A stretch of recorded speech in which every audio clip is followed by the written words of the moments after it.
I don't want to press that. Is this working? And I'm live. Fantastic. I don't know. Are you leaving or are you staying? Either way, can you close the door? Yes. Okay. So we are doing biological basis of behavior right now. So the brain. We're going to go through this pretty quickly because I want to try to get as much stuff as I can done today. Why are there so few people here? Lose my freaking mind. Okay. So few. This is a lot. There's 100 students in AP Psychology. He got so big that he did it in MGI.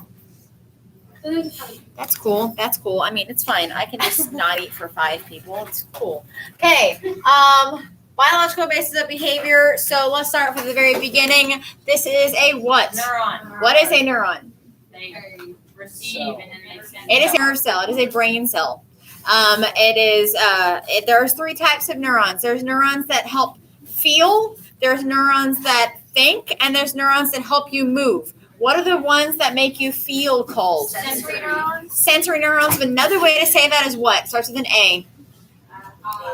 Afferent neurons. What about the neurons that are in your brain that think? No, What's a different kind? it's in your brain. Inner neurons, because they're in your brain.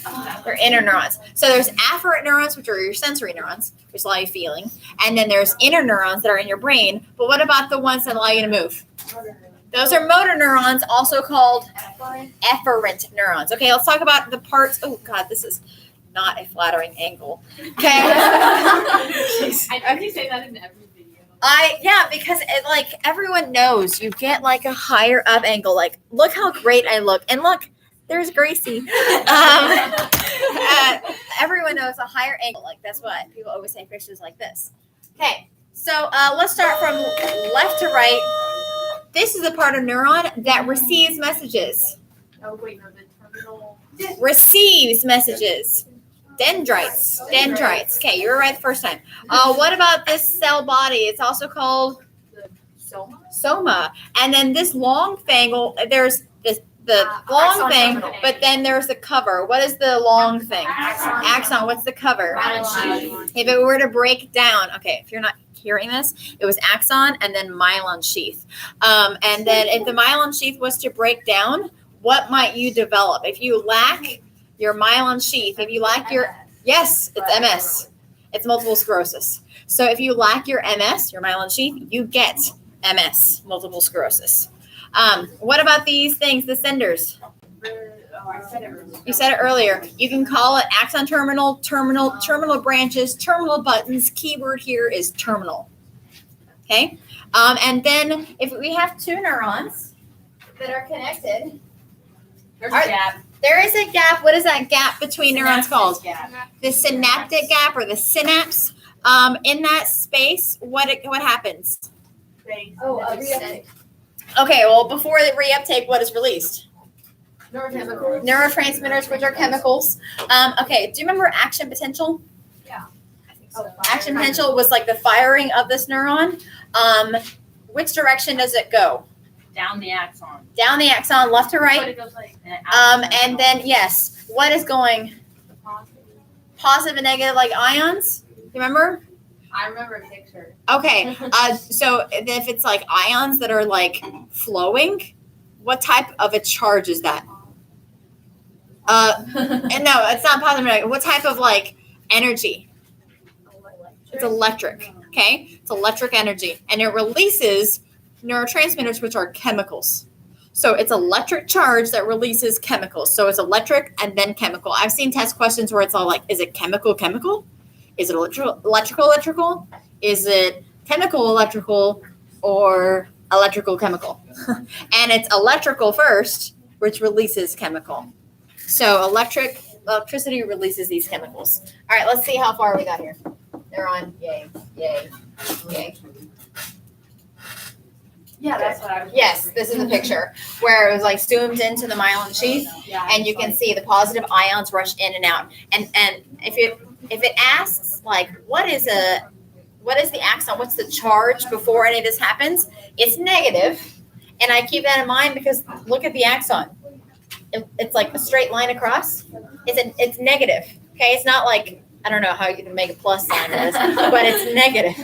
Okay, Wait, what's MS make you do again? multiple the myelin sheath. Like if you don't have like good myelin sheath, then you get MS. Yeah, multiple sclerosis is just a degenerative disease that like breaks down your body. It's a really painful. There's nothing like out like, ooh, she has MS. Like I can just look at somebody. and tell. You probably couldn't. No. Yeah, they just have a very painful existence. It's a hard time they move their body. Because the myelin sheath speeds up neurotransmission. So without that, transmission is slow, which means movements can be slow, thinking can be slowed down, but you would probably not know. It's not like you can physically be like, hey, look, that person has MS. It's not like Down syndrome, you can tell because there's physical characteristics with Down syndrome. MS is not that way. Okay. Let's talk about some of the neurotransmitters. What is the one that slows you down? It's an inhibitory transmitter. GABA. Remember slow GABA? Okay, well, what about what? Okay, if this is, let's see if we remember. If this is too low, this neurotransmitter, if we don't have enough of it, it causes Parkinson's. And if it's too high, then it causes schizophrenia. Dopamine. It's dopamine. Yay. Too low is Parkinson's. Too little is schizophrenia. No way. Yes? What is 2S? Well, What does it stand for? multiple sclerosis. Yeah, that's like when you shake and you don't have to. That's Parkinson's. No, I thought my other shake was when you shake also. You could. Parkinson's, they shake a lot. Multiple sclerosis, yeah, they shake. They can shake. Yeah. And that's when you don't have them. Yes. Look at you. Okay. So we said slow GABA, which, and then we said dopamine. Too much is what again? Schizophrenia. Too little is? Okay. What about, what do we know norepinephrine and dopamine with? And serotonin. Mood. I want to say serotonin. I think it is serotonin, right? Yeah. One of those. Okay. Oh, this one. I forgot about this one. Acetylcholine. This one, remember, was the most well understood neurotransmitter because we know that it's involved with every muscle movement. Every time a muscle moves in your body, from your heart beating to you using a pencil, acetylcholine is released. What type of neurons would release acetylcholine? Motor neurons. Okay, inner neurons, your brain doesn't really move. And so they would be releasing. So not every neuron is releasing the same neurotransmitters. Oh, too little. Too little acetylcholine is Alzheimer's, which makes sense because they also shake. But it's also involved in learning and memory, acetylcholine. So I think of A, Alzheimer's, A, acetylcholine. Dopamine, we just talked about. Too much schizophrenia, too little Parkinson's, and it has a lot to do with movement and thought process. But I want you to think of mood, mainly for serotonin. And do we have norepinephrine on here? No, we do not. Is it on the next page? No, it's not. Cool. But norepinephrine and serotonin kind of go together. I'm not going to write norepinephrine. It's norepinephrine. That's how you pronounce it, or how you spell it. Endorphins are neurotransmitters, and what are they most similar to? Pain relief. Pain relievers. Give me a drug. Ibuprofen. No, a addictive drug. Opioids. Okay, this is endorphins are natural body's opioids. What? Codeine. Yes, and then we talked about GABA, slow GABA. It inhibits brain activity, slows you down. Okay, we're not going to focus too much on drugs. Okay, there you go. That was it. Brain and spinal cord is what? Central nervous system. Peripheral nervous system is all the nerves that go to your arms and legs. Party fact, did you know that people that are like paraplegic, is that the right word? What's that? Paraplegic, yeah. Like they can't, like they're in a wheelchair. They have no, like they don't feel their legs. Oh, they don't have peripheral nervous system. Well, they do. It's just may have been damaged. But like, what's it called? Oh, that reflex. Reflexes still exist because reflexes go to your short term, not short term, your Speak clearly. Your what? What now? Central nervous system. And so, party fact, you might be a paraplegic man, but you can still have an erection because that is a reflex. So they can still like have sex and stuff. They just won't be able to feel it. But if they wanted like procreate or something, have babies, then good for them. They can. Cool. So they just can't feel it. Okay, so we talked about central nervous system, brain, spinal cord, peripheral nervous system, all the other nerves. But then central or the peripheral split into these two: somatic and autonomic. Oh, autonomic is like it does its own thing. It does something. You don't have to think about the autonomic nervous system. It's like your heart beating, your digestion. It's involuntary, while somatic is voluntary. If you are moving your skeleton, somatic skeleton. If you're moving your skeleton, you're doing this voluntarily. And so, like all of you right now, holding a pencil or like tapping your foot or I don't know, nodding. All of those things are voluntary. You can control. But your autonomic nervous system is once again split into sympathetic and parasympathetic. You're getting a massage. Whoa, Gianna, what? So one is split and then automatic is split. Yes. I know this picture really shows that really well. But so central and peripheral, so like the nervous system. Central and peripheral. You want this one? They got it. Peripheral nervous system split again to voluntary and involuntary, somatic, voluntary, autonomic, sounds like automatic, so that one's easy. Automatic, autonomic. And then autonomic is split into like, well, your heart beats involuntarily, like that's automatic, but your heart can beat fast or slow. So the fast is which one? Sympathetic. Sympathetic. I'm sympathetic. The bear is chasing you. And so all the things that would happen to your body when a bear chases you, between your heart beating really fast, what happens to your bladder? It relaxes and releases. That's why people pee themselves when they're nervous. And what happens to your pupils? They dilate. They dilate. Why would they dilate? Because you're trying to see more. Yes, like you're trying to get in as much light as possible so you can have the best vision if a bear is chasing you. Have you ever seen like cats? If those of you that have cats, like when they're stalking something, like a normal cat when they're just like at peace, like their eyes are like this. But then as soon as they're stalking and they're about to pounce, their pupils get really big. It's because of the autonomic nervous system. They're like, I'm a tiger, like on the prowl, and then they're all like, I need to see all of my prey, which is like, I don't know, a foot under a blanket or something, and then they're like, arr, and then they like attach. Okay, but yeah, like this is calm kitty. This is attack kitty. This is calm you. This is attack you. So like, what if you're like, are you paying the cat as a calm like flip? Well, I don't know. Cats are crazy. They can go from this to this in like no time at all. Yeah. You don't like cats? I mean, they don't like me. I'm allergic, so I mean, they have it against me. I have it against them. They understand. Okay. So here's more of that picture of the sympathetic and parasympathetic. Parasympathetic, very calm. Your bladder contracts again. Your heartbeat goes to like your resting heartbeat. Your pupils go back to normal size. But then here are all the other things that happen to you when you are nervous, scared, excited, whatever. Okay. Endocrine system releases what? Hormones. Give me 2 examples of hormones. Estrogen. Estrogen And Testosterone. and testosterone. What is the master gland? Pituitary. Pituitary gland. Where is it? It's in your brain. It's in your brain. What does it do? What kind Sleep, growth, No, puberty. growth. Okay, growth is the main one. If you're going to remember anything for a pituitary gland, it's going to be growth. Like those people who are like 7 feet tall and they keep growing and growing. There's something wrong with the pituitary. Yes, there might be a tumor or something. Yes, they kept on releasing the growth hormone when typically we shut it off around puberty. When does it release the growth hormone? Mainly when you're Teenager. asleep and a teenager. Yeah, but like that's why babies sleep so much, but they also grow so much. In their first year of life, they're sleeping like half.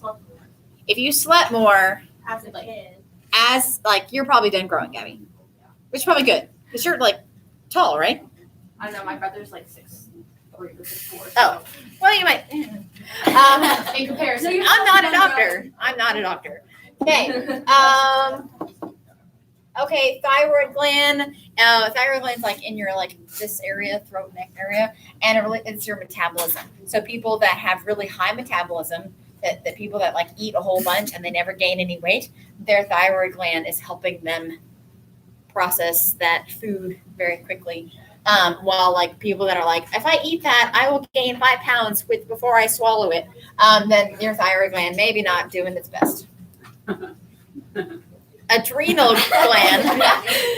What is the adrenal gland release? Adrenaline. Where is it located? Sympathetic. No. Okay.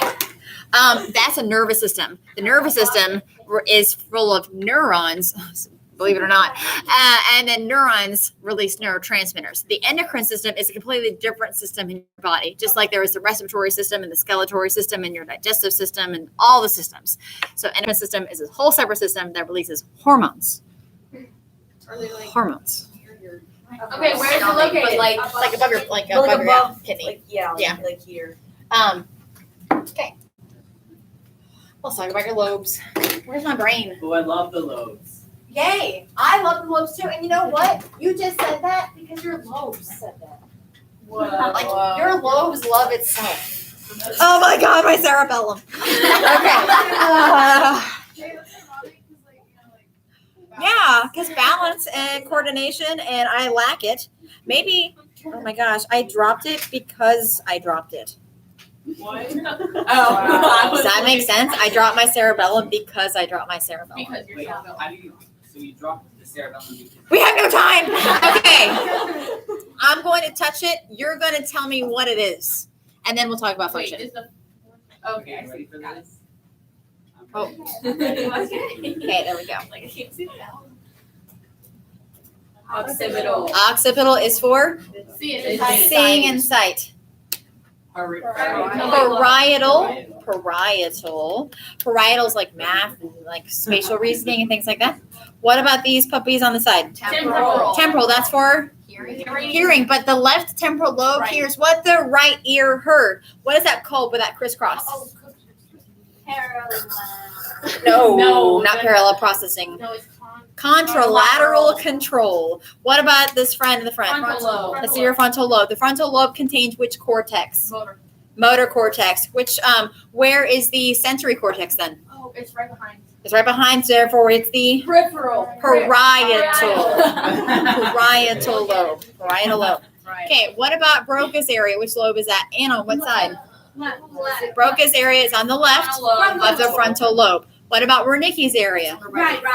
It's on the right, but the Right. temporal. Okay, what is Wernicke's area? It's understanding speech, right? Yeah, it's Right by your hearing. ears. Okay, What is Broca's area? That's speaking, being able to speak. Oh, It's like Oh, Wernicke's area is right here. Wernicke's area is on the left temporal, while Broca's area is on the left frontal. So they're both on the left, which means all language is on the left. Don't hit the left side of your head. Yes, yeah. If you're gonna if you're gonna have brain damage on any side, have it on the right side, unless you're left-handed. Wait, but isn't the where Merkey's on the right? Wernicke's area is on the left. They're both on the Oh, left. but on the left. Broca's area and Temporal, Wernicke's. one's in the front. Yes. Which one is in the frontal? That's Broca. Broca. Which one's in the temporal? Wernicke. Which one's in the occipital? None. None. Okay. None that you need to know of. I'm sure there's plenty of association areas that are in the whatever. we don't have time. We don't have time. Okay. I thought heart.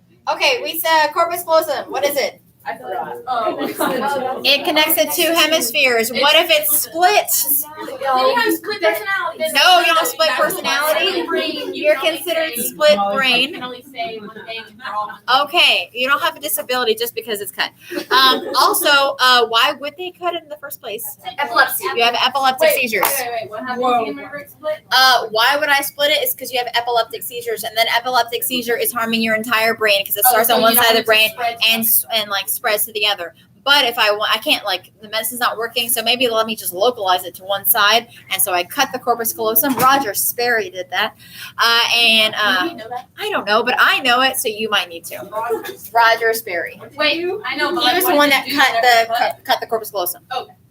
Like, what does it do whenever you cut it? It doesn't, it just, Like, your left and your right side of the brain can't speak to each other. So let's say that you were focusing on this dot right there and you were using your peripheral vision. So look at like a flower, and then like a happy face. So like, isn't that you can say? You can say what couldn't draw it. you can say whatever your speaking brain can say, and your speaking brain is on the left. the left, So it but the goes the left right. sees what's on the So right. you could say You saw can the smiley say- face, you could draw the flower. Gabby, what do you see?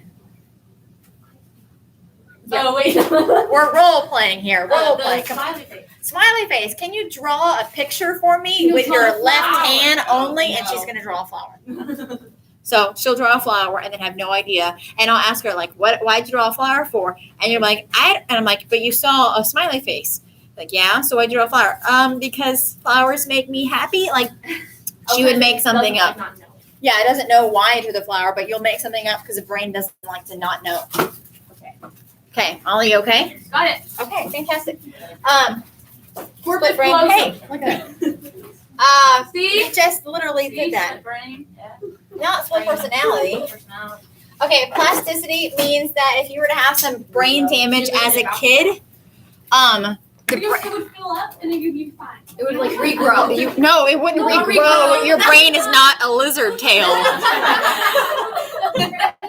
Okay, yes, but your The question. okay. The brain start taking over and start doing. So I don't know who I'm talking to. There's literally no one watching. Okay, I'm talking to you. Oh, you guys. Yes. So it's easy If to- a kid has brain damage, let's say they have a hemispherectomy and it removes half of the brain, like in that episode of Grey's Anatomy, which was actual based on a true medical story.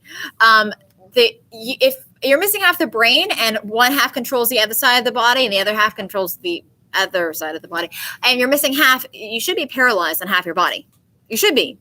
But with younger brains, your brain will actually reorganize, meaning not regrow, but basically say, like, I need to move my left hand. There's nothing moving my left hand because maybe my right hemisphere was taken out. So parts of the brain will be like, I got that. And then they will start moving parts of the body that honestly shouldn't be moved at all since that part of the brain was gone. But only if that happened, the brain damage happened when they were young. Yes. Women It's are developing. free. Because you're still developing. But like that, like I'd be screwed. Like I would be paralyzed on one Well, half of my if you body. get us, Yeah, y'all would be. No, it depends though. Yeah, yeah. Y'all are basically almost done, Yeah. which is great. Okay. I looked at your life. Oh, someone's looking at me. That was me. I Oh. commented yesterday. I commented back. I commented back. Did you not get it? Okay. Let's go a little bit more in the brain. So we're kind of peeling away those lobes and we're looking at this part of the brain, which is considered the forebrain. Okay, so we have, yes, the limbic system, which contains 3 parts, but the forebrain also includes that thalamus. Because, it's part of the brain stem, but it's so far up into the brain that it's basically, it's all part of the brain, but it's like in the forebrain. So we've got the thalamus, which is like that post office of the brain, sends and receives neural messages to and from the body. It's like if the brain needed to tell the body something, it'd have to go through the thalamus. And vice versa. If the brain was, or the body was all like, there's a bug on your arm, it would have to go through the thalamus and then to like the sensory cortex so you'd be able to feel it in the first place. The limbic system, we got 3 parts, the hypothalamus, the hippocampus, and the amygdala. Remember, the hypothalamus is those 4 Fs: food, flight, fight, and fornication. Of course, if you remember from the other day, the hypothalamus is split into 2 sections. The Oh, the Oreo. Oreo. The very hungry burnification and the love food lateral. Love food lateral, very full Vernification. ventromedial. Ventromedial. The ventromedial hypothalamus is very full, while the lateral hypothalamus is loves food. So if you stimulated the lateral, you will feel hungry, but if you stimulated the ventromedial, you would feel full. Of course, if you lesion any of those and you take them apart, you destroy them, then they can't do its function. So if you destroy the thing that loves food, you destroy lateral, you won't love food, you won't eat. If you destroy the thing that makes you very full, you won't be very full, you'll eat forever. Yeah, I think so. I feel like I did. It like ate so much. Like the super fat rat? Yeah. No, I didn't. No, you didn't. Yeah, How because was that? I did motivation and emotion during like It's cute. Okay, Yes. you were like, oh, I have this thing of a rat, but we're not going to do that. Yeah. Just imagine a really fat white rat. Yeah. Hippocampus is forming new memories. I always think of like an elephant never forgets, but a hippo can't remember if it was damaged. Hippocampus. Okay. Or like you go to a college campus and meet new friends, that's new memories. How does that have anything to do with hippo? Campus. God, I'm all like, there's a hippo. There's a mighty hippos. Rawr. Hippos are actually really dangerous in the wild. You should avoid them at all costs. Okay, amygdala. This is Amy G. Dalla. She's so aggressive. So it's also the fight or flight. So like people think of emotion, but the emotion involved in fight or flight. And I don't see anything about them. Oh, emotional. It determines the emotional importance of things. But I thought fight or flight was about. No, that's the food fight. That's the pleasure that you get with the fight or flight. This is all like, should I fight or flight? Yes, I am. Oh my God, I'm running away. I'm alive. Yay. Yeah. The pleasure, doesn't say pleasure center, but it is the reward center. Wait, what was the B word you said? Ventromedial. Ventromedial. So there's lateral and ventro, one word, Abby. medial. on your phone. No, it's my hand sanitizer. Like, it's a dinosaur. Sounds pretty scary. Nothing says clean like dinosaurs. Okay. All right. So, and then midbrain, we just got the one. Reticular formation, which, if you remember anything today, was about arousal, sleeping, arousal, whatever. Awakeness, tiredness. All of those words are great words. And then we've got like, this is the spine, not the top, it's the Brainstem. It's the brainstem. It's the bottom of the brainstem because the reticular formation is also in the brainstem. It's just in a higher level of the brainstem. The hindbrain, which is the bottom part of the brainstem, it's also considered the top of the spinal cord because the spinal cord is what's going on in your back. We got medulla, pons, and cerebellum. Cerebellum, remember we talked about this today. That was what I dropped earlier, balance and coordination.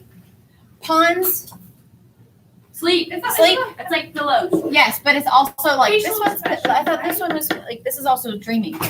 What pons? Isn't it like facial expressions too? Facial expressions is in the temporal lobe. Temporal lobe, which doesn't make any sense because it's hearing. I don't know. Okay. And then medulla is, I always think of Medusa. Medusa saw you, she would stop your heart, turn you to stone, with the heart rate, and you would die, so you wouldn't be breathing if Medulla looked at you with her snake head. Nah. Okay. How you doing, Jay? I'm doing well. I need to pee. How many people Really are hungry. watching? What? How many people are watching? None. I've lost the one viewer, but I did get a thumbs up. That's good. No, you don't. I mean, however am I going to get my like deal with YouTube to be a, what's it called? We have no time. What? What's it called? I want to be an influencer. I want to be a influencer. That means YouTube you gotta- influencer. Okay. That means you gotta like be like, I use this Right. because I get paid for it. I use this neuron to show you the parts of the neuron. Okay. Let's talk about all these scans. EEG. EEG. When are we going to use an EEG? It shows brain waves. So what might they use an EEG for? Function of the brain. No, not an EEG. Activity while you are sleep. Okay.